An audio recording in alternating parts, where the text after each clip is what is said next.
Hi, I'm Chris from TEX Automotive. We have over 150 combinations of mirrors in our range. All our mirrors are made to the original OE specifications for vehicles made from 1940s to 1980s. They come in either flat glass or convex glass. We also have in our range a black satin version that again comes in either flat glass or convex glass. I am now going to show you how to fit these to your vehicle. I'm using an MGB for my demonstration and flat door mirrors.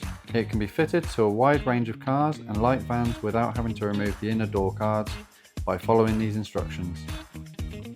With the aid of a second person, locate a clear and obstructed position for the door mirror when viewed from the driving seat. Make sure that it is in a position where the fixing screws will not foul the window and that the mirror is able to be adjusted. The next step is to mark the selected position with a suitable length of masking tape to prevent the drill bit from running and scratching the door panel below. Your mirror will come with two types of support plinth. Choose whichever is most suitable for your door shape.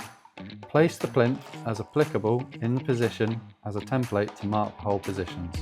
Then carefully drill 2 holes using a 7mm drill bit. After drilling the holes, remove the masking tape and push both plugs of the plinth through the drilled holes. It's a good idea to paint any bare metal to reduce the risk of rusting. The next step is to insert the screws and tighten down until the plinth is firmly fixed to the door. Be careful not to over tighten, as this will strip the plastic plugs and will result in loose mounting. The last step is to slacken the grub screw on the mirror stem and fit it over the plinth. You'll need to tighten the grub screw until the mirror is firmly in place. Finally, to adjust the mirror, simply rotate it to the desired angle.